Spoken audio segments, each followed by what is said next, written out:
How's it going, everyone? This is Soul Cinched here, and today I wanted to talk about the Double XL freshman list. Every year, people say, "Oh, the list keeps getting worse and worse. This is the worst list I've ever seen. OMG, Massive L, Young Boy better, Double XL sucks." And I just wanted to kind of look at it and see if the list is actually getting worse. Now, before we get into this, first I have to look at what Double XL freshman is.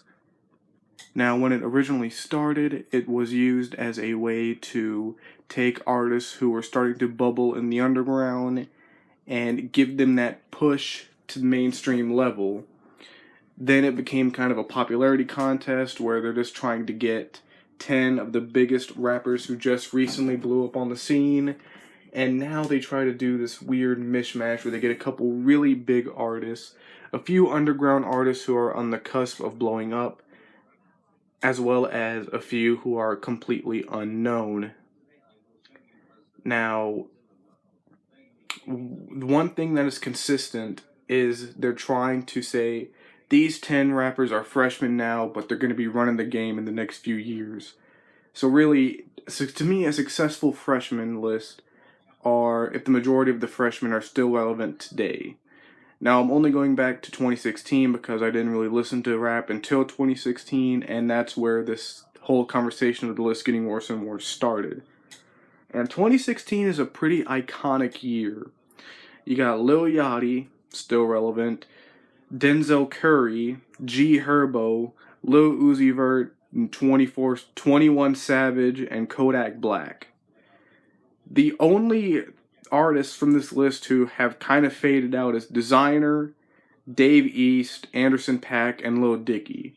Which Anderson .Paak is still somewhat relevant. I still hear his name floating around a little bit. And then Lil Dicky, while he doesn't really make music much, he is still a celebrity. So take that for what you will. And then Designer, he could always, I feel like he does have the potential to make a comeback, but I mean, it's been a few years since anyone's really talked about him. But overall, this list is pretty solid. 2017 was kind of weak. We only really had a Boogie, PNB Rock, X, and Playboi Carti.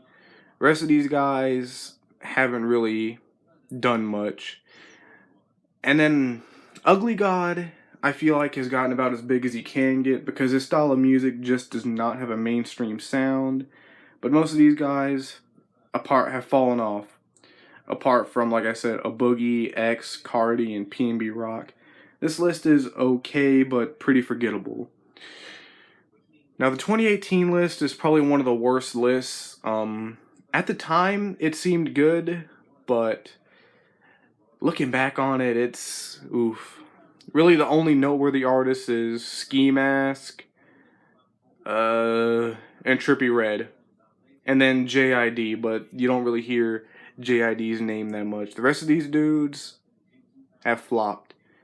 Lil Pump, flopped. Smokepurpp, flopped. Stefflon Don, didn't know who she was before the list, didn't know who she was during her freshman year, don't know who she is now. And then Block Boy, another flop. So really, out of this list, there's only Trippie and Ski Mask that have really built a name for themselves.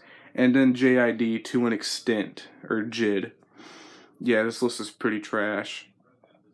2019 was a really solid list. I mean, we had DaBaby, Roddy Ricch, Cordae, Rico Nasty, Megan Thee Stallion, and Gunna. This list is pretty stacked in terms of popularity. Blueface fallen off, though apparently people are starting to like him again. Don't know what's up with that. Comethazine is just sort of whatever. Tierra Whack hasn't put out any music. Lil Mosey was hot for a while, though he's really cooled down. YK Osiris, another one-hit wonder. And then, yeah, but the majority of this list was pretty solid. 2019 was a pretty good year.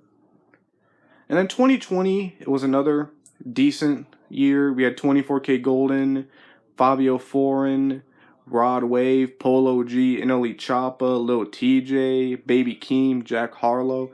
The only ones from this year that have really fallen off have been Cowboy and Lil Keed. And Chica just hasn't really done anything. And then Mulatto, I think she's grown a little bit, but still isn't really on top. But overall, the 2020 list was pretty good.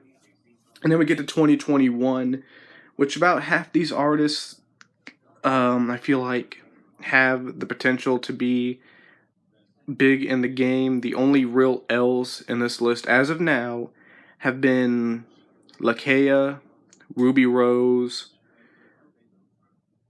and that's about it. And then depending on if Coi Leray can shed the TikTok rapper skin, if she can do that, then she'd be a good pick this year. But I feel like there is a chance that she'll just fall off once her little TikTok wave dies down. But overall, the XXL lists haven't really been getting that much worse. Every year we have some artists that make it, and then some artists that fall off. And out of these recent years, the worst list I would say would have been the 2018 list. It's been the only one that I would actually consider bad. And yeah, this wraps this up. Peace.